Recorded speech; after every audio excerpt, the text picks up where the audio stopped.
Hey, everybody. Welcome to Open the Gates. I'm your host, Matt Burke. Tonight, we're going to be having on Chimera and Preston Acevedo. They're going to be talking about their new book, Testament 3. So I've actually read and reviewed the first two books. They're fucking awesome. Very cool books. The new one's got Preston doing the main story. He's painting it. And it's the most looking fucking metal book out of the three. And I highly recommend them all.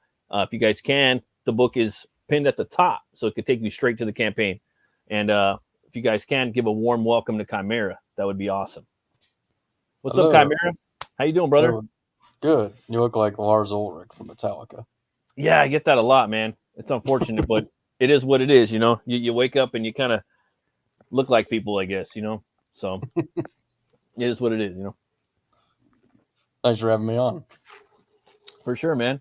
How's the weather over there? It's rainy as shit. Fuck, that sucks, man. Yeah, it's actually finally starting to be okay out here. I live in southern California, Long Beach. Oh, you got the streets nice of Long Beach. Yeah, you know, you like got the Wyman, nice you know, Snoop Dogg. Yeah, So I live in Kansas. I got all the shitty weather sometimes. you got all the Oz shit out there, huh? Yeah. Like you and Eric Weathers. That shit Yeah. sucks, man. All the twisters. It's a twister. It's a twister. Fucking. Yeah. First Wednesday, 11. It's the first Wednesday of each month, 11 o'clock. Tornado sirens. Fuck, dude. That sucks. Oh, that's brutal. Like, what's his name? You know Odin Dasco? Yeah. Yeah, he has like a show that he does every Sunday where he just does like his real life shit. And I listen to him usually when I'm going to work on like Monday and Tuesday. And he's been like ducking some tornadoes out there. And it's just crazy, man. He lives out in like Missouri. And I'm just like, damn, man, you guys got to have some balls to live out there. You got to have a nice storm shelter. And I don't know, you got one of those too? No.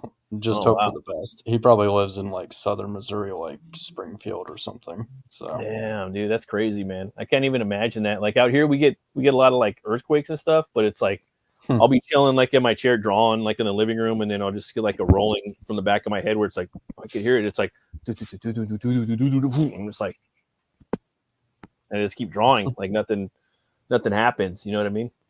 How, without going into too much detail, how expensive is it out there? Oh, it's a lot, dude. It's very expensive out here. Yeah, I have to work like 6 days a week, man.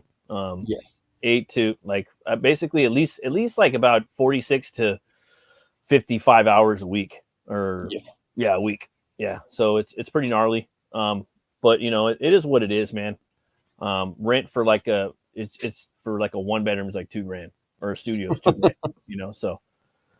And it's hard to like leave here and go somewhere else. So for you to like uproot and like take your family to go somewhere, that's like $3,000, right? And then to find work like somewhere else, it's hard too, even for like a basic job, dude. You know, so I don't know. Like but you know, me and the fam, we would like to uproot and move somewhere. There's a lot of places. I was talking to some cat at the comic book store because I've been going to my LCS every Wednesday, like a Wednesday warrior, religiously, habitually lately.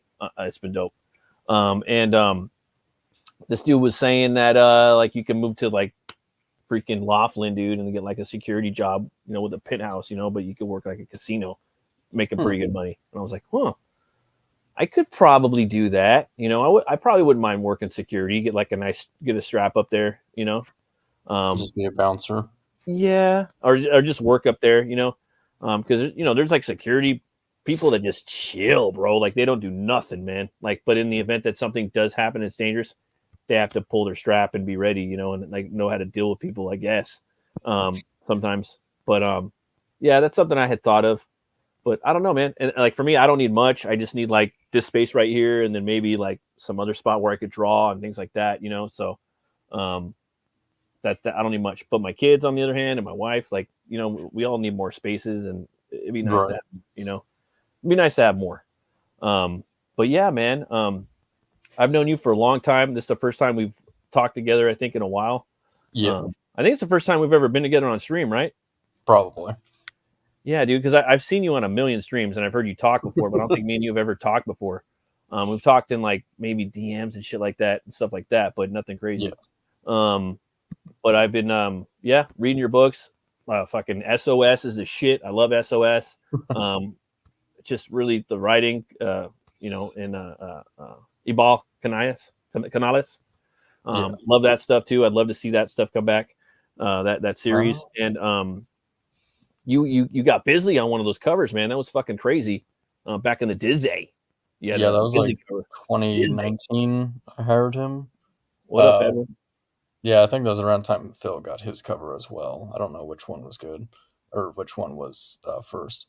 Yeah, but man, I love Bisley, man. Yeah, I actually met him. He's very nice. He gave me like a free autograph at Kansas City Planet Con, and recently. I didn't have any cash on me, and so he just like mumbled, "Oil, just fucking do it." He just gave me a free autograph. It's like, I don't know, man. Like he's in my top 3, you know, like favorites, you know. And I have my like favorites, but then there's like my top 3 that I'm really like into. He's in there, and it's crazy. I've been trying to like just watch him, like trying to find new interviews, trying to like just see what's going on with him, you know. And I hear different people like talking at cons, different experiences. Still haven't met him. He's one of the guys I want to meet.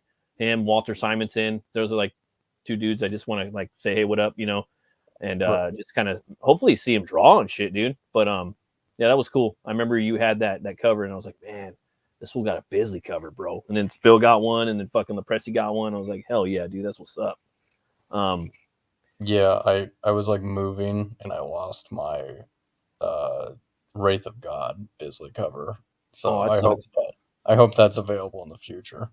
Yeah, I'd love to get Bisley to do a piece for me. I got like a fucking fuck ton of characters that he would totally like slay.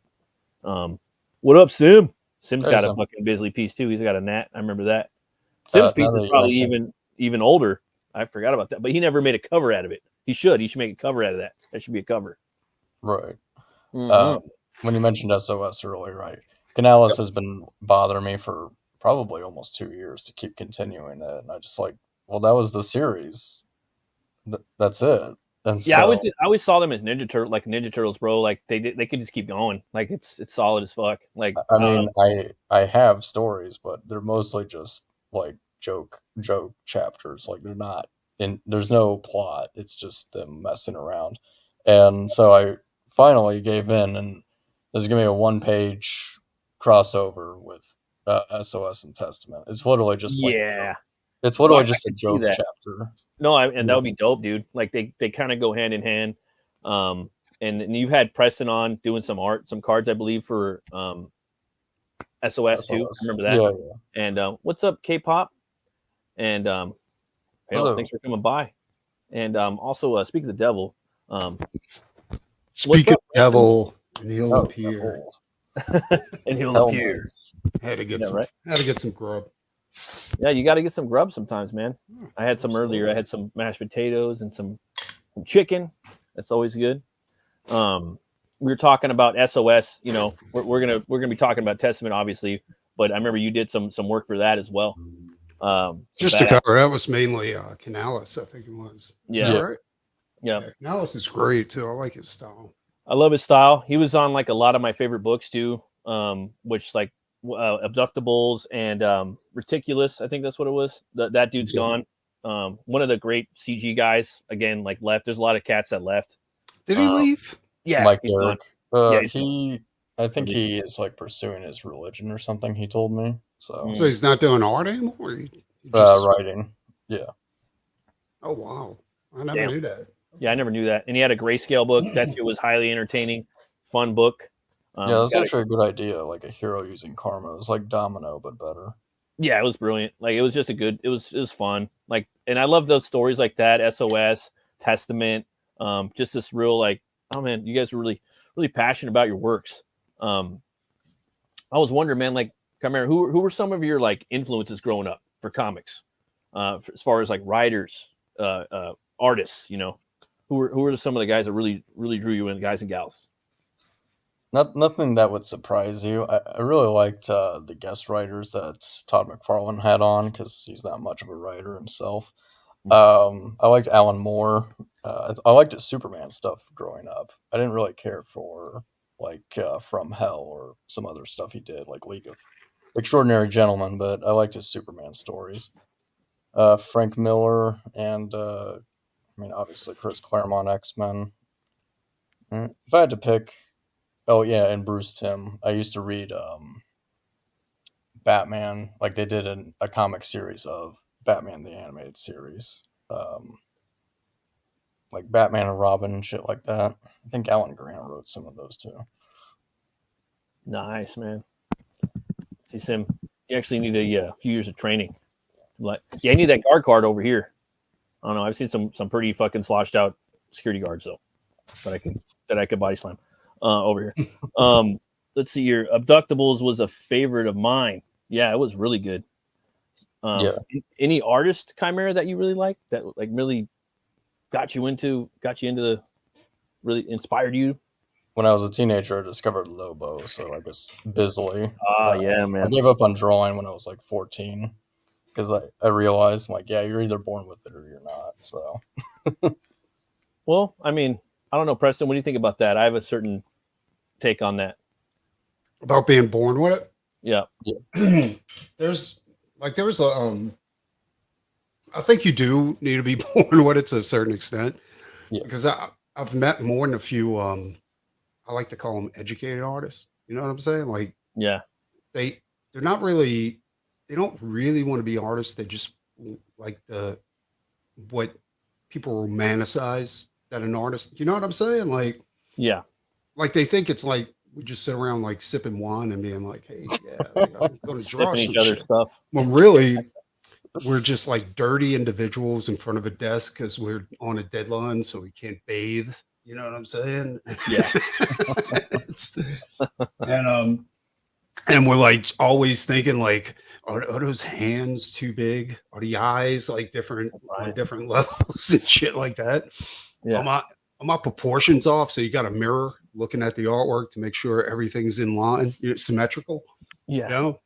And what used to trip me out is that there used to be a prejudice. Like these guys would get a degree in art, right? And they would get these jobs at advertising agencies and shit like that. And some of them were pretty decent paste up artists. But like the first few jobs that I actually interviewed for, actually even after I had experience, they wouldn't give me a job because I never had a degree. That's you know what I'm saying? Huh? Yeah. And an artist, your degree is your portfolio. You know what I'm saying? It's like, this is what I can do. Do you want to hire me or not? You know, whereas these guys would be like, my portfolio sucks, but here's my degree. Yeah. And they would make more money because they had a degree, which baffled the mind. You know what I'm saying? Because it's like, but they can't draw. You know what I'm saying? Like, yeah. I don't know. It was a trip. But yeah, I do think that was probably a long, convoluted way to say, like, I think you do have to have a little bit of a spark to be able to build upon. Like, you can't just go into it dry. You know? Yeah, I agree too. And like I heard from a couple of people I know, like Kirby would say, like, you know what I mean? Like, yeah, anybody, you know, you want to make a comic, go make a fucking comic. You know, go make a comic. You know, and he's not wrong. You know. But some people that don't have the natural talent, they have to work like 3 times harder, maybe 4 times, like really hard, and they have to like study, and they're not going to have that instantaneous, like natural, like idea maybe sometime that's going to really spark to creating something like a panel or something. They might have to work a little harder and have a lot more experience. I think natural people that are artists might get it a little quicker. You know, that's just my opinion. This is my thing too. Like anybody who actually graduated and they have a degree and their art's really good, you can most likely go look back in their childhood and they'll have a bunch of pictures that you could actually see a little bit of talent in there. You know what I'm saying? Like on books or whatever in their notebooks and shit like that. Whereas other people who go to school and they think that they could just learn it, you know, it's almost like you don't have any sense of rhythm whatsoever or timing or even an ear for music, but you decide, hey, I want to be a musician. Yeah, no, I see that. And it doesn't work out because you don't know what notes sound like. So, like, it's crazy. So there's that. I don't think it's a snob thing, though. You know what I'm saying? I just think like, dude, there's certain shit I can't do. You know what I'm saying? Because I ain't got the talent for it. You know, and 100%. I'm Everybody, fine with that. Yeah. No, that's cool. No, that's a good take. I always like to hear people's like take on that, you know, because I've it's usually like 50-50 recently, you know, because people know about that and they've heard people talk, and it's mostly Kirby, where Kirby is like, you know, anybody could make a comic, but some people are born with it, some people are not. People are not born with it are going to have to go and work hard, you know, if they Like don't I want to said, be he's sniffing not parts. wrong. Like anybody can make a comic. Yeah. People probably won't buy it because it looks like shit. You know what I'm saying? But Yeah, he's not wrong. Like anybody can do it. yeah. And then as far as like for you know, like with the story with Testament, you have 3 lined up. This is the 3rd one, Chimera. Yep. Do you have another one planned after this, or it was always just a straight up trilogy? This is Carl's arc. I do want to delve into like his ancestors because this one's more set in like the industrial age, kind of futuristic a little bit, and so we could go backwards and go the medieval route. And Preston would probably like drawing dark fantasy. Yeah, Chimera really does have a deep like history to his character. You know what I'm saying? Like it goes pretty deep. I went full autism. Like I spent way more time world building, and then I realized, like, yeah, I should probably get working on the plot. You also said like Chimera is actually it's also built upon SOS, right? Like, yeah, originally it was going to be like a spin-off prequel or something, or a sequel. It was going to be originally like Earth had been destroyed, and Magus was the old man, and his nephew was essentially Carl. yeah. And so I decided that was a better idea than a comedy, and I didn't want to force readers to read all this prior stuff. I'm like, oh, I'll just make something new. Well, I gotta know, man. What's your favorite metal band, Chimera? I mean, it's kind of obscure, but Bathory. Oh, Bathory? Yeah, no, I mean they're kind of obscure, but they're like the biggest black metal band of all time. Possibly yeah, they switched from like, you know, well, they switched from like a Venom ripoff to like Viking metal later on. Yeah, I think that dude passed away, but yeah. Yeah, I like this later stuff. I remember my little brother was really into Bathory or Bathory, however you pronounce. Some people call it Bathory, some people call it Bathory. Yeah, they're cool. Like for some reason though, I respect them, you know, but I never really got into them. And I'm all about the fucking Viking metal, you know, and I respect that that they kind of were one of the first ones, if not arguably, you know, the first or the pioneers of it, you know. Yeah, they're dope though. They got some. There's awesome another one that's in. It's not American. It's Finnish. Finnish. And I'm gonna butcher the name, but Ensiferum. Ensiferum. Yeah, no, that's I seen them live with them on a march 10 years ago at the House of Blues in Anaheim, California. Me and my wife went. Fucking dope. They came out on stage, I believe, with swords and shields. So did Monomarth. They were battling. Best $30 ever spent. Got to see the band before the show because I bought a dinner. I got some chicken strips and some potatoes and pickles, and I got a fucking poster signed by a Monomarth. They were hitting on my wife a little bit. The shit was funny. I'm like, that's okay. I got a big fucking, you know, Viking looking wife or whatever. Yeah, man, those dudes were dope. And then I come to find out years later that a dude had left their band, one of their first guitar players, this big motherfucker, right? His name's Yachty. He started a band called Winter Sun, and I've been raving about them. They're on Indiegogo right now. They're putting out their new album. Sounds badass. Like that name. Winter Sun is. I got to drop some of their songs. I was gonna. Oh god, and like they've played a couple times, but the first album. So he left He left Ensiferum. His name's Yachty. I can't pronounce his last name. It's like Mani Pana. I can't pronounce it. So he left. He's fucking dope, dude. And he did the Winter Sun first album, which is 7 songs. It took him 10 years to do it. And now they got like 4 songs. They crowdfunded all their stuff. They got their newest album on Indiegogo. It's Time 2. And it's taken forever to make. And it's got like Japanese influences and stuff like that, but also Finnish, like Finnish metal mixed with like cultural music, you know? Yeah, I just looked them up on Indiegogo. They made like $500,000. Yeah, they're making tons of money, and a lot of the fans don't like him. Or they got mad, or because he built a studio and a sauna and all this shit, and like whatever, dude. I don't give a fuck. You build your shit. Your music's tight. He's tight as fuck. They sound good live, my buddy went and seen him, and I'm like, motherfucker, he wasn't even really into him that much, you know. And I'm like, damn, I'm jealous of you. You got to see him, you know, and I wanted to see him too. But I guess this is their last album. The guitar player left. He went and joined Megadeth. Megadeth. Yeah. Oh, that's not gonna last long. Dave Mustaine is gonna ride his ass. Yeah, so he had him. He's had him for years because Yachty's been working on Time for another 5 years. Each album's like 5 to 7 years. And the first album, the first or second album. Sorry, dude, my memory's slipping. He couldn't get a record label to sign him because each song has 200 tracks per song. So he needed so much RAM and memory to hold to have the song. You know, check out Winter Madness. That song's 2 minutes. Like, it's fucking nuts. Okay. No, Winter Madness is 7. Sorry. But dude, I love the band. They're so good. I would highly recommend. I covered them on one of my live metal movies and Brewski shows. Their Kickstarter or their Indiegogo is up right now. And he has 5 hours of 5 demo albums he never released, and they're done with drum machines, but you can't fucking tell. It sounds dope as fuck. And you're just, yeah, he's showing a couple of them, but yeah, I know I went on a side quest there, but you're talking Insuferium, you're gonna love Winter Sun. You're gonna be like, oh, your mind's gonna explode when you hear Winter Sun. So we were talking about Testament. I got the campaign up right here, man. Oh, see, look at K-pop. See, she knows what's up, dude. She's seen them live. So I wanted to show the campaign right here, man. If that's okay with you. Sure. Sweet. And I love that we were talking about the lore of your universe, man. I love that book that you had. Krager did the cover, I believe. Yeah, and some interior stuff. Yeah, and some interior stuff.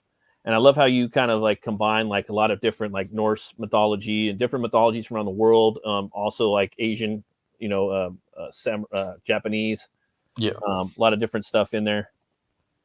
And it's a lot of fun, man. And what I'm seeing with the new book, what that Preston's doing, it's really fucking brutal and metal, man. It's like he's interacting with the different ones that are different people that different classes and different characters from the ones that were in the second issue. Now the first issue, he was raised by those kind of like nomadic bikers, you know. Yeah. That Preston did the art for that, and I was really like that was my thing, you know. Like I really dug that too, you know. But a little different this one, right? Yeah. So in book 3, they're kind of traveling more to the east and getting answers and ready to fight the king. But along the way, they run into some obstacles, some giants who want to eat them. There's a lot of lore about giants eating people, like Native Americans fighting off red-haired giants. And I think there was one in Afghanistan. They got yeah. Yeah, we covered that on my show too. I do this little cryptic thing. I do a little, I like a Saturday show thing. We would cover cryptids, but that was one of them, the red-haired giant of Afghanistan. Oh, okay. Like my brother's like a conspiracy theorist, so every conspiracy I have to hear about it. Yeah, that's how my dad is. It's pretty funny, but that's cool, man. He's onto Sasquatch, so I guess Sasquatch will make an appearance in Testament. Who knows? Hey, I love me some Sasquatch. I got my own take on Sasquatch as well. It's like I don't know, Preston. Do you have a take on Sasquatch? Like for Neanderthals. Comic wise, do you have any ideas for Sasquatch in your world? I do it the way that the Y Files has it. You know what I'm saying? Like their explanation of Sasquatch. How they explain it in the Y Files? Actually, Neanderthal, right? Like I think it was Neanderthals because they said that there was originally like a dozen different types of humans, right? Yeah. Before the Neanderthals ate them. They had hobbits, right? They actually had hobbits, big feet, small stature. I saw that. And they like he explains as it's an offshoot of one of those, you know, like humanoid races. Yeah. No, totally, man. Like it's like the Batman thing, right? I ain't gonna lie. Like I'm sure like, and people will lie, but I'd say like 90% of people that are writing and illustrating comics, indie or whatnot, they got a fucking Batman story. And no, I don't, but they probably do, or at least a concept floating around their head if they haven't written one. I hate Batman so much. So you don't. So you're part, but a lot of people do. A lot of people do. It's almost he's like a hair's breadth away from being like a what is it called? Mary Sue. A Mary Sue. Yeah. You know what I'm saying? Yeah, Like, I mean, it's hard not to Mary Sue him. it's like you can't kill Batman, but he's human. You know what I'm saying? Well, Superman can kill Batman. Batman will kill Superman. You know no, I but get he's you. human. And he's Atlas too, so he's holding all of DC Comics up with all of the lines, so he can't. It's die, crazy, right? dude. Like and that's the weird thing about it. Like it's like, why is Batman so popular? It's because he's so gothic. That's why. He's so and popular. it looks cool, You know and the what villains I'm are saying? cool, Like, and the city's cool, right? That's why that's one of the reasons I get into them. And you notice, like, the more big. like the more gothic they go with them, like the more popular. Like, dude, I mean, the evil Batman they had in there was a character from Hellraiser, basically. Yeah, you know what I'm the saying? man that laughs or whatever. Yeah, the Batman that laughs, and it's like, yeah, dude. I mean, I don't know. I just think it's kind of I think he's like kind of a really shitty character, but he's in a really pretty package. Yeah. So. I that makes sense. I see what you're saying. He was originally. I mean, didn't Bob Kane actually trace shadow panels? Yeah, he did that. He did a lot of them. He's literally a Shadow Zorro ripoff. Bob Kane is the Stan Lee of DC. Yeah. You know what I'm saying? Yeah, it's a credit for everybody else's work. Yeah, I mean, Bill Finger got so screwed, and he created Batman. He did all the research, the Joker, all that stuff. Yeah, the Batcave. Like he researched it. Didn't Jerry Robinson like argue that he created Joker or the concept or some shit? Joker was a direct ripoff from a 1930s silent film. Yeah. Right? Yeah. The Man Who Laughs, right? I think that's what it is, or The Laughing Man, or something like that. Bill Finger actually wrote him, and it's crazy. I think Jerry Robinson came up with like the Joker playing card. I don't know, something like that. Yeah. But I know Bob Kane didn't come up with shit because he Bob Kane was a fucking joke. Dude. He admitted that 75% of it is Bill Finger. Bill Finger. On his deathbed, he admitted it after he enjoyed everything that came from it. You always save your secrets. You always save your artist secrets till the end. Yeah, fuck that dude. He doesn't get any credit. But I do love me some Batman and like the lore and stuff, and it's fucking huge now. He's the biggest superhero on the planet. Kind of sucks in a way because it's like a dude that kind of you connect with, But Sasquatch, Bigfoot. There's a lot of people doing fucking books about him, like comics. Like there's a whole lot. Somebody did. Did you hear about the book? I actually bought it. I was at a Comic-Con in it was Houston, Texas. And every time I go to Comic-Cons, I look for indie comics. You know what I'm saying? Dude, like just to see what they got. Yeah. They have one that was Sasquatch in space.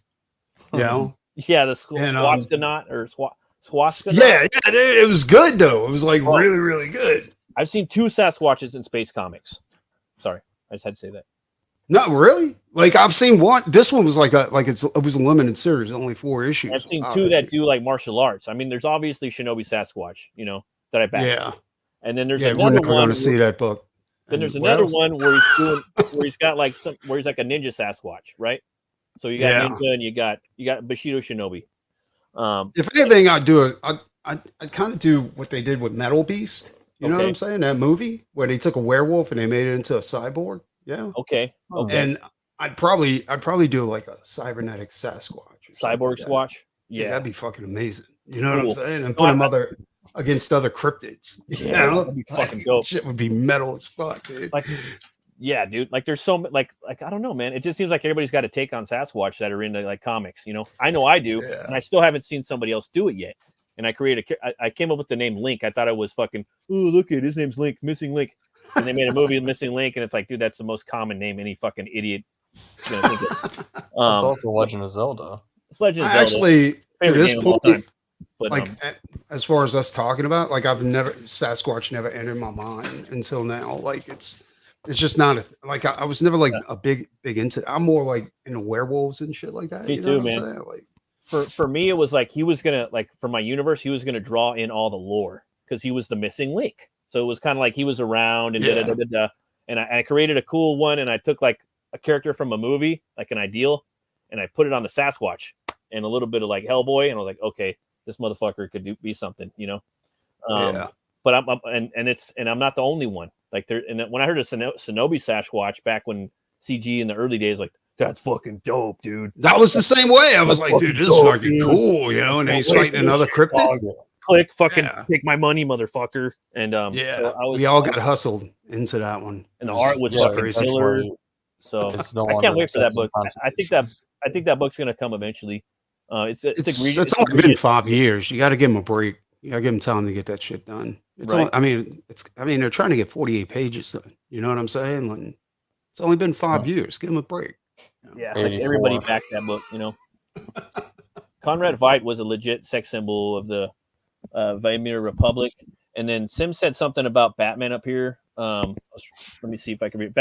Batman is the example of never giving up, being relentless like the Punisher. The humans that have so much more power to always get back up and know how to stand up against all that powerful. Yeah, I agree. Like, there's a lot of stuff about Batman. That's why he's always going to be my favorite. And it sucks too because he's just so he's so popular now. He trumps every character of all time in some regards. The only thing that like actually attracted me to Batman was Alex Ross did a paint of Batman, right? Yeah, and it's Batman like facing backwards and he's taking his shirt off. Yeah, and he's just ripped, like scars, bullet wounds, like old, cuts and shit like that. And I thought that was really, really cool. But I mean, the problem with Batman is the same problem with the MCU. You know, well, not the MCU, but Marvel Comics. Right. Is like you can't put him in a situation where he gets the shit beat out of him in every adventure. You know what I'm saying? Right. Like he can't get ripped to pieces in every adventure, or else it loses its flair. You see what I'm saying? Like it was badass back in the 90s when they had Batman get his back broken, by Bane. And you were like, oh no, Batman just got his back broken. Now it's like every 3 months, Batman's getting his back broken. That's what I did I had a concept like that too, where it's like, because I wanted to take Batman out and then I wanted to bring in the whole all the Robins, And then I had another concept, and it's funny because it's like, you ain't special, motherfucker. Like someone else has your idea too. So I had like an idea, and I didn't tell nobody, and then boom, someone else had the same exact idea for Batman. I'm never gonna write it, and I don't really want to write it, but it's crazy how everybody thinks alike, But I think the ultimate Batman story would be you just go to way of Iceman. You know what I'm saying? Where you have a psychic go in there and convince Batman he's gay. And then have him sleep with a dude, and then Joker, have him sleep with the Joker. Yeah. Speaking of like Batman, you got a Red Hood character artist right here, Dexter Soy. I love the Red Hood comics. What got me into him was Ken Rocafort. It was killer fucking panel work on Rocafort's run, and also Scott Lobdell, he was just killing it, dude. Fucking loving that whole run from the New 52 on. Like they were just. I like the Rebirth more than New 52 with the new costume design and stuff with Lobdell writing. Yeah, I mean, I think the reboot. They did 2 versions of Red Hood during New 52 because they did a 13-issue one with him in Arsenal, and he had this weird jacket with the bat symbol on. I didn't really like that design. I like the other biker one. I like them all, man. Like it's like as far as like Lobdell writing, and I like what he did with Bizarro. How Bizarro got all fucking smart out of nowhere, like the opposite of Bizarro, where he was just extremely genius, and he made like the ship with the parallel dimensions, and I don't know, man. Dude, that was the one story that I was actually interested in, and it wasn't a Batman story. It was a Red Hood, Bizarro, and who else was it? It was like 3 people, right? It was like Red Hood, Artemis. Yeah. And dude, that story was really, really good. Yes. You know what I'm saying? Because I've always liked Bizarro, because I'm like, he's like, if he was a good guy, he'd be the ultimate good guy. You know what I'm saying? Because he's kind of stupid, but he kind of tries to be Superman, but he's just not. He takes things way too literally sometimes. And then when he actually throws a tantrum like a stupid person, like he actually does some fucking serious damage, So I was like, dude, this is like the best character ever. So what you're saying is DC needs to make a retard superhero. Pretty much. Yeah. I mean, let's look at the flaws with their characters. I mean, Batman's Mary Sue. You know what I'm saying? Yeah. Nobody can beat Superman. Like Superman's unbeatable. He's the strongest, period. Like it doesn't matter who goes against him. He's Superman, so he's stronger than God.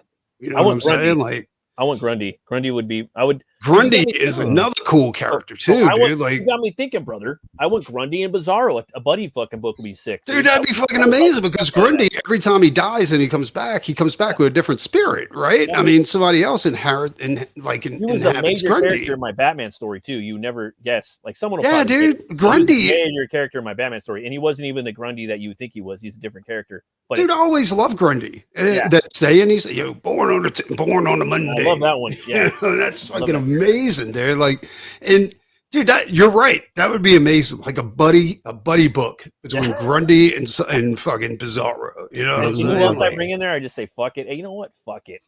I bring in Superman, or I bring in Frankenstein, the one with the sword of Michael. Dude, that one is fucking amazing, dude. That version of Frankenstein, dude. He's one of my he lost his arm in that mini series, and they were like, "All right, kill a bodybuilder. We need him to be exactly because they were going to replace 4 arms and shit." Like, dude, that was amazing. I was like, the new 52, and like I was all about that, and a lot of people were just like, and I like Demon Knights. Demon Knights, dude. Cool. I like the steampunk aspect of him too, like that kind of a steampunk look, and then.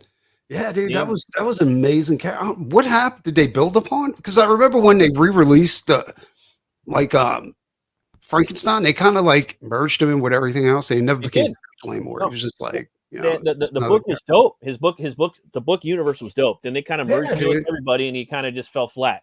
Like it wasn't bombastic. It was just like, come on in. They just kind of normed him the fuck out, like made him normie. That book was more like big concepts, big battles, big kaijus. It was fun, dude. It was just it was amazing. Book, Like, and it's Frankenstein, so everybody was like, "Dude, Frankenstein's shit." But then, the character that if they wouldn't have fucked with him would have endured like throughout was Lobo. You know what I'm saying? Because he stayed like in every book until these new writers got a hold of it. He stayed true to his nature. You know what I'm saying? Like, and what I liked the most about Lobo, he couldn't fly, but he could stand toe to toe with Superman. Yeah. Yeah. He could regenerate too. Yeah. Yeah, they turned him into kind of like a skinny twink in New 52. Well, it sucks too because Kenneth designed that one, which is a cool design for like maybe a different character. And then he did like 3 other designs that look fucking dope, But it wasn't, none of them were really Lobo, but they were cool characters that could have been from Zarnia. Yeah. What was I going to say? Joe Ball, though, man, he did this fucking cover. He's been doing this. I've noticed Ball, he kind of goes through these themes like every 8 months to a year. And right now he's doing this thing where he's doing these throwback like 1970s, 80s, early 90s covers where he does like goes balls out, dude. It's really fucking cool, man. I'm really digging it. Did you request that, or did Joe just come up with that's got to be a Joe thing. No, I asked him to do a retro cover because he did. Shit. Yeah. I would have not have said that. I would have thought that because Joe usually does these collages. Like he doesn't really, like French. He was doing like a lot of like kind of like French inspired looking ones, like Drouet or Mobius or I don't know. I can't pronounce the names, but a lot of the. Are you calling Joe gay? No, I think you just called Joe gay. Mobius is awesome. What are you talking about? And his covers have been cool, man. Like he did for I think this is the second or third one where he kind of did like a throwback. No, he did one for Solomon Kane, I think he did one, and then he did one for Swarm, and then he did one for this, and I don't know, it's just really cool. You don't see that. I think this is his 4th one. He did one for Bloodbone. Bloodbone. I've seen that one, but I don't know. I can't wait for Bloodbone. I got to draw that motherfucker, man. I love drawing characters from our community. Bloodbone did look good. I don't know much about it, but from what I get, I don't either. Kind of a Lobo character or something like that. He's more like a vigilante that's swole as fuck and juiced up, but with a lot of mystique, and he's back from like the military, I think, from the war or something. He's coming home, and his town is like more kind of ghettoized, and he's got to fucking clean up the streets. But he's juiced up like a motherfucker. He's whole. What would be funny is if I got to read it. Edwin made like Bloodbone, like almost like a Superman Clark Kent character, except he doesn't think anybody knows that he's Bloodbone, so he walks around with glasses, but he's super swole up, like a little shirt, like Bloodbone to be able to take care of this disaster. Yeah, that'd be pretty dope, dude. I would like that shit up. Like an accountant on steroids. Yeah. That'd be amazing, dude. So, Preston, you're doing the interior art in this book, all right? Yeah. You're fully painting this book, man. Like, how did that go down? Like, what was the conversation between you and Chimera? Like, who proposed that? What was that all about? Mayor said, "Can you paint the book?" I was like, "Yes, I can." Then I did a couple of pages. I was like, "Price has to go up." And he was like, "Okay." Yeah. We tested it out in 2021 because I saw Preston was doing a shitload of painted covers. I'm like, why doesn't he ever do sequentials? Like I have like Slain and other shit. And so I just asked him. He's like, okay, I guess we'll do it. And then he got the book when it came out. He's like, yeah, this came out great. I should just do this. I love it. I didn't know if it was going to be feasible. Like the whole thing is that if I'm going to do paint interiors, I know it's possible because everybody else has done it. You know what I'm saying? Like Horley, Bisley, all these other people. The problem is figuring out a method to make it quick. You know, like you can't spend days or weeks on a page. Book will never get out. You know what I'm saying? So you got to make that shit feasible and quick. Something and doing monochrome helps a lot. Like you can tell, like going into the monochrome on that first and middle panel. You know, you don't have to think about color at that point. So you just kind of go with it. You know. And I really love like the color palette that you're using in this book, man. It feels very like almost that's like another thing horrific in some ways. Yeah. Like as far as different scenes and chapters, like researching believe it or not, dude, like researching a color palette like saves so much fucking time because that's another thing that cuts back on guesswork. If you ain't got to think about it, you could just work. Yeah. It's like you just flow right through it. I agree with you, man. No, I agree. As much as you can take out the computing time for certain things, even for artistry. I know it sounds weird, but it's fucking it's dope, man. And I'm loving what you're doing here. It feels like I'm transported not just by your art, but also by like the writing, like the place that Chimera is taking this at this point in the story. Because Carl hasn't really been dealing with things exactly like this in the previous issues, if I'm not mistaken. Is that correct? Oh, sorry, that's you cut out. Chimera. Like no, sorry, you cut out for a second. What was that? I was saying that he's going somewhere else now, man. Like in the story, he's dealing with some horrific stuff, like a lot different than the first books, man. Like these characters are really, hellacious, if I'm not mistaken. Yeah. I mean, in book one, he's in society, so he can, it's more tame. And then in book two, they encounter like this sand dragon mutated by crystals, and they're like, okay, now you're starting to see what the world looks like without civilization. And so these are giants. They're like proto old gods, kind of like I don't know, the first experiment to making gods, and so they're failures. That's crazy. And there's some ones left over. I have a lot of theories on giants. Don't know if we're gonna go into all that, but yeah, they're jealous of all the old gods, so they capture the royalty, the princess there, and Carl. That's cool, man. Maybe a little Nephilim in there. That's crazy. And who's this gentleman right here with the face? That is Yurder. So he's trying to get revenge for his mangled face, and Hannah, a mage, messed him up in that little flashback you see on the right.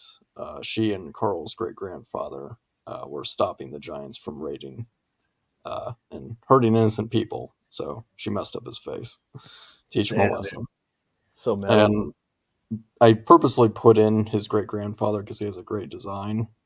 I don't know if I want to do a book about him one day. I haven't decided. Got to, man. And you got some cool pencils right here too by Preston. Yeah. showing the stuff. You got this badass looking dragon beast right here. Maybe I don't want to spoil nothing, but yeah, and the lady underneath, that looks cool, man. So yeah, cool. That's just Hannah unleashing her. That's the mage girl unleashing her full power, basically just that makes sense. Fire dragon. And then there is when they're going to a temple, and a non-old god tries to get in, and it doesn't go well. That was a fun panel to do too, because it reminded me of that old movie. You remember that old like kaiju movie where it was like the statue was like, and it was like, it was like this giant statue and it was filled with fluid. Was that Jason and the Argonauts? I think it might have been Jason and the Argonauts. Possible. Oh, wow. Yeah, when they went to this movie. Oh, no, there was another one where it was a Japanese movie. And it was in black and white. I can't remember the name. But I love the statue was like their god, right? Yeah. He came to life when towards the end of the movie. It was like great, but it looked kind of like that. You know what I'm saying? So Yeah, I love this panel. It kind of sticks with me a lot when I think of this book. playing with perspectives were fun too. Like yeah, that's a crazy perspective, man. I love that perspective, and I love how like everything goes up to the top right of the panel with the perspective or of the page. Sorry, all the panels. It's called the Z format, where you love that. Read, make a Z. I don't know. Yeah, I kind of gave Preston like full liberty with the layouts. Like if you like his layouts are really good. He was supposed to work on a project, and someone got mad because he laid out the whole book. But crazy. Yeah, like I wouldn't have a problem with that. Just thumbnail everything. All right, okay. Yeah, you would think if they were that mad, they wouldn't use my layouts. No, this page is dope, man. Like, and all the panel leaving, it's just kind of going up towards the perspective. I like that. It's going up towards the top. It's like such fluid, man. I love fluid motion. Yeah, dude. There's definitely a flow. It's a good, like when you knock out a good page, you're like, oh, that was good. You know, there's definitely a method to it, but not every page can be like that. Some pages are just there to tell a story. You know? Yep. You have to tell the story. I like this too right here. This is a new cat right here. I don't remember seeing any guys like this with this big badass armor from the other. Oh no, that's the king. That's just kind of his war armor. I think that was actually Preston's idea. Oh damn, that's a good idea right there. Killer. Yeah. I got to ask you, Chimera, what's your favorite movie? Don't ask me that because it changes. Okay, well, if you can't do one, then do three. What are your three favorite movies? The Mask. That's a good one. Blood Diamond with Leo DiCaprio. Okay. Well, I think I can watch. I don't give two shits about baseball, but I love the movie Major League with Charlie Sheen. Yeah, I remember watching that a lot back in the day. Blood Diamond. I can't stand sports either. Do you watch sports, Matt? Me? No, fuck no. I can't stand football. I love playing it, baseball, football, all that kind of stuff. But when it comes to watching it, I just can't do it. Dude. I just get bored. Like I played football a little bit in high school. Like I went out for the team and then quit, just to prove a point. Me and the Stoners, and then that was it for one summer. A little Hell Week, a little long. I can't watch. I mean, I could watch boxing. That's my favorite sport to watch. And then I could watch a little UFC, but they kind of roll around the floor a lot, and I get a little bored watching that. So I'd rather watch sports entertainment wrestling or boxing. Those are my two favorite to actually watch. Those are entertaining to me. As long as it's not Merriweather going like this. They're running out and going. MMA and boxing are my two favorites. I can't do anything else. Like the rest of it just. Matt, who do you think is going to win, Mike Tyson or the Tyson? Kid? Tyson's a fucking he's a feral beast. He will win. I want him to bite his ear off. Yeah, he'll probably get some jerky going. I think that he's going to win. He's a feral beast. So I don't think that kid is. The kid might be a little more zoned in, and younger. He's got that, but Tyson's going to win. Someone was telling me that the fight was off. I guess it's back on, huh? I think they're doing a lot of behind the scenes hype. You know what I'm saying? Like saying what's his name's backing out, so Tyson's making videos and shit like that. Oh, to keep the momentum going of it. Because there's a huge payday on this. Like huge. Tyson, this will take care of him, his grandkids, everybody, and the kid fighting him too. So it's probably it's probably going to be set up. Isn't it like $250 million? Like when it gets to that Mike's point, going to make on his own. Like when it gets to that point, it's got to be a fix. We'll know too by like the second round or third round if it's a fixed fight or not. You could tell by But the thing is, even if it's fixed, I don't think it's fixed. Tyson's a feral fucking beast, and he's gonna snap into his childhood as soon as that shit's going. So unless he's overcome a lot of that stuff, it's gonna be hard. So and he hasn't fought like that in a long time. You know what I mean? So my money's on Tyson. That's just my 2 cents. Anybody with sense of vote Tyson. The problem is that Tyson's 60 now or something like that. Like and dude, I know some dudes like Tyson, dude, that like body slam like UFC like 20-year-olds. I'm not saying he's not a badass. I'm just saying it's one thing to say I'm a step in the ring with Tyson at 60, and then it's another thing to say I'm a step in the ring Tyson at his prime. You know what I'm saying? Like at that, it's just like you're going in there with the T1000. You know, now you're going in there with T800. You know, and the fighter is John Connor. Yeah, exactly. Little John Connor. It's Eddie Furlong, John Connor. I love this piece right here, man. This semi splash page right here. Yeah, fucking very. Appearance of the Giant. Yeah. That's his name, the Giant. Oh, okay, and yeah, dude, he's fucking dope, man. I also love like the color palette that uses the purples at the top, dude, and just kind of going into the man, like kind of photorealistic coloring it on the after that too, man. Like just all the. You notice like Bisley and Horley and a lot of those heavy metal guys like to like fudge a little bit, they would always use monochrome when it comes to background. Even Marvel Comics colorists, like back in the day, would use monochrome for the backgrounds to go so that they don't have to color each individual thing. You know? Well, I think it's cool too. Like that way, like also like if you're telling the story and where you want your focus to be, I guess. I think that's cool. You know, personally, I think it's cool. And this is just a work of art, man. That's not even in the same. As far as I'm concerned, the same fucking discussion. Dude. This is this up for sale, Chimera? This piece? That actual page is for sale. It's already gone. Oh, the page. Okay, I thought you meant the cover. Yeah. Oh yeah. No, we sold that out really quickly. And you just got like top tier talent on this book. You know, from the community, you got Corey Barton as well as Preston. Corey's good. He's doing a little. Dude, he's fucking awesome. You got Jose Garcia. That's the thing. Like they have so many people like working in indie right now. Yeah. It's almost like the amount of talent they got working in indie right now is equivalent to the amount of talent they had in the 90s. You know what I'm saying? Is. Like, I agree. But like visionaries, none of them could get jobs in the mainstream. No, none of them do. They're all right here.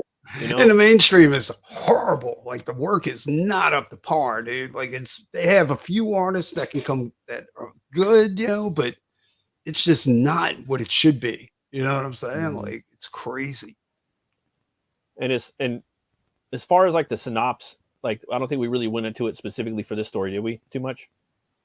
No, I kind of touched upon it, but the main story, Carl and the others travel more to the east, learn more secrets about the world and their enemy, and have a big climax. And then the bonus chapters take place in different times. First one takes place when Carl's an old man, and the second one is about Hannah and her origins. Because I didn't want to like cram too much exposition into the main story, so just shelved that for like a side story. That's cool, man. And I really love what you're doing with the world, man. You're kind of combining a lot of the coolest shit ever, as far as I'm concerned, in the one world, and you're making it cohesive. And just loving it, digging the art. You got all awesome covers for everybody. Obviously, that Preston cover is my favorite. Not just saying that because he's my homie, but fucking awesome, man. And that fucking wolf, inside metal scoop. Yeah, the wolf is like sticking out of his back. Oh yeah. So cool. That's got Mirror's design of the wolf. Like, really? Horns. Yeah, that was actually other books. Book one, isn't it? Like, yeah. Well, the idea of that was actually like a science fiction thing I wrote in college, where the guy's companion was a dog, but it was mutated, and so it had spikes out of its back. I love that. I got a little bit of that bullshit too on my Butch Cleaver character, Tor, his bull. He's got these 3 just random big ass like femurs sticking out of his back, but they're like kind of bull femurs for no reason either. I just put them in there because I thought they look cool. But he'll like pull them out and there'll be different weapons and shit, Right. But it's just fun to draw, like stuff like that. Right. You know what I mean? But yeah, man, I wanted to go into some of the tiers right here. You got the bundle right here, okay? And I haven't backed this book yet, but I am going to back it. As I have backed the other 2. Thank you. So right here, you got the bundle for $85. That comes with all 3. Okay, so you guys, I recommend getting that. Get all caught up into this universe. It's fucking dope. You got the Testament Volume 3 Preston cover, Acevedo. You got the Joe Ball cover right there, and you got the Volume 1 and 2 cover by Joe Ball. Love that cover right there too, man.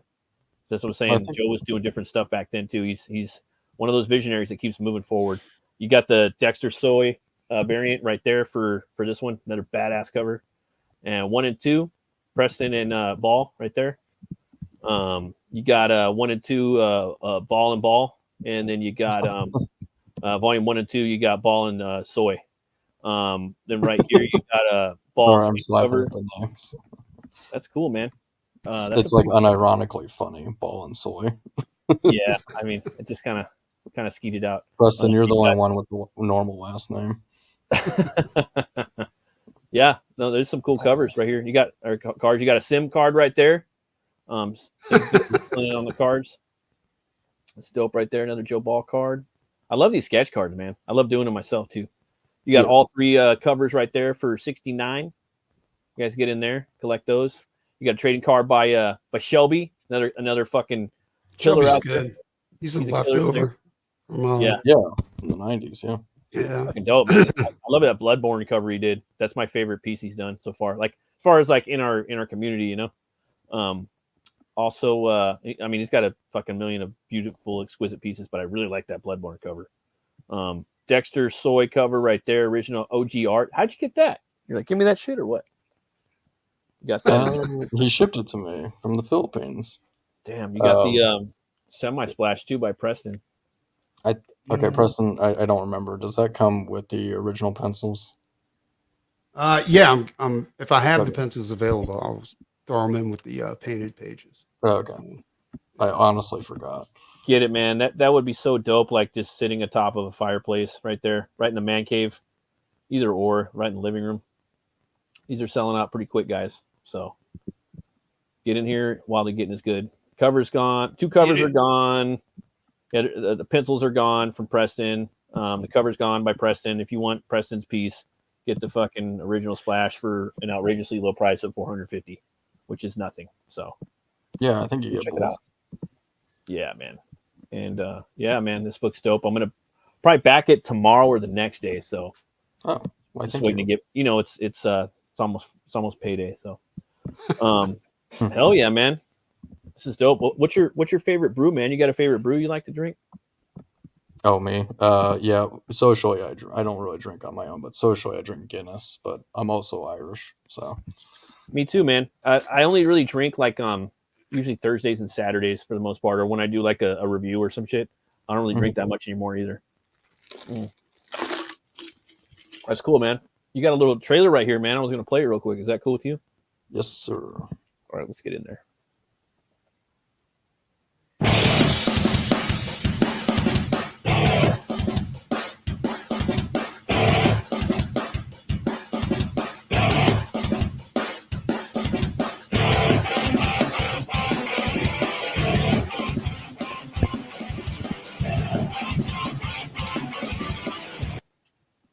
Short and sweet, man. That's cool.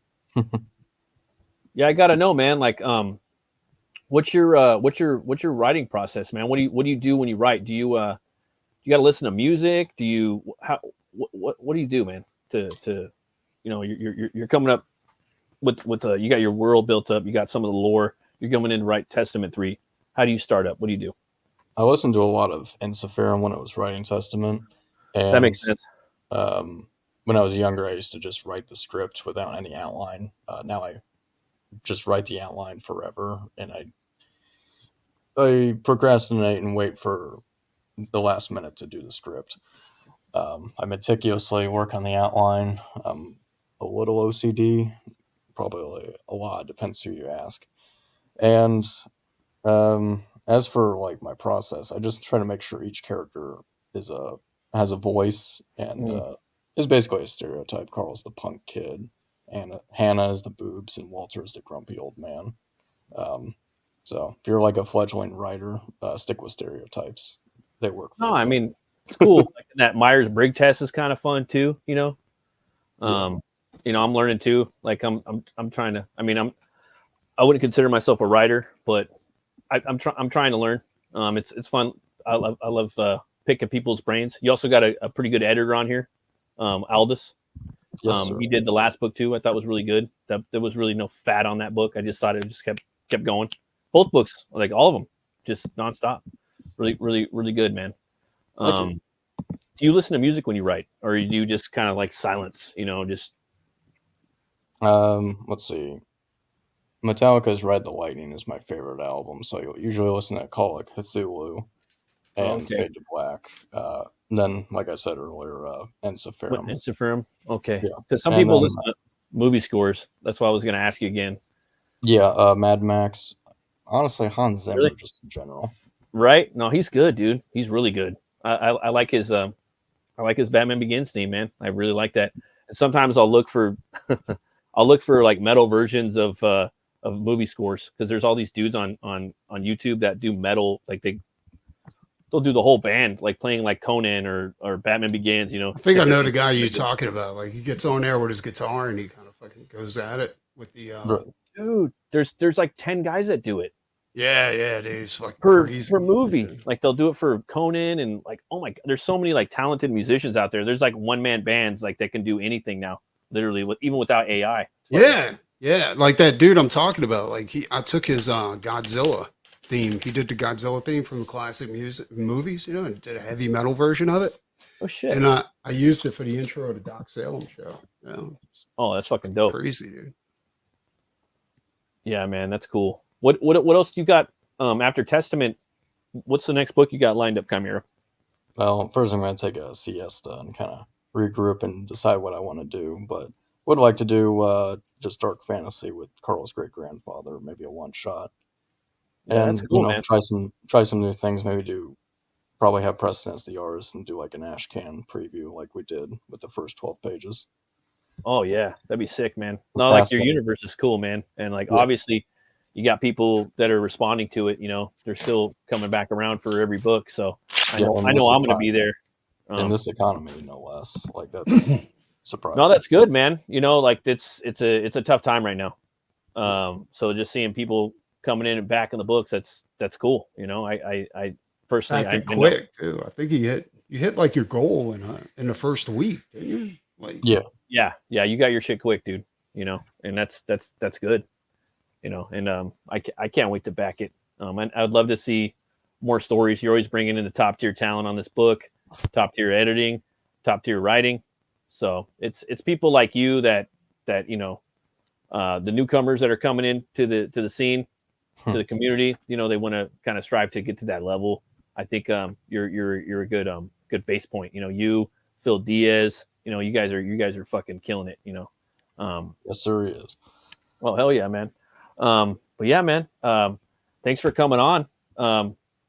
We got to get you on again for the next book whenever that happens. And where can people find you? Yep, Chimera writer. Actually, ChimeraComics.com works the best. Sick. And Preston, Doc, thanks for coming on, man. I loved hearing about your input on this book, man. It's fucking can't wait to see what you're gonna do with the whole fucking book, rather than the he's gonna. I think Chimera's gonna leak pages out as whatever pages come out, like randomly, So I think, like, if you sign up for the book, you'll be able to see that in the what is it, the response section or something like that on Indiegogo. Yeah, I fucked up, man. I couldn't back in the first week. I missed out on that sign up goal. Oh yeah, that car by Sylvia. People were asking me for the box, and I'm like, well, it was free the first week, so I put it up as an add-on. Yep. You got to get in there, man. That's a collectability. You snooze, you lose. That's I agree 100% with that. Got to get in while the getting is good. That's dope. And Preston, where can people find you at, brother? Right here. Oh yeah, you got that right. And on Twitter. Yeah. And on we got a new show coming up, actually. Me and you. Yeah. We just haven't put it all together yet. So it's coming. People are gonna love it though. It's gonna be complete metal. Oh yeah, for sure. And you also got Preston's also got a book coming out too, right? You yourself. Oh yeah, Hell Night. Everybody go sign up for Hell Night. Oh okay. Sign up now and back it. You get a painted sketch card. Oh shit. Okay. Yeah. Well, I'll go ahead and drop that in the chat right now, so you guys could sign up for that. You guys do not want to sign up and not back that book, because if you like Kirby's Demon and Ghost Rider, you're gonna love this book. Sign me up. Absolutely love it. Sign up. You guys got to get in there, man. People need to know more about this. And thanks everybody for watching. I'll see you guys next time. Always remember to be bold, be brave, and roll the bones to know your role. I'll see you guys later. See ya. Have a good night.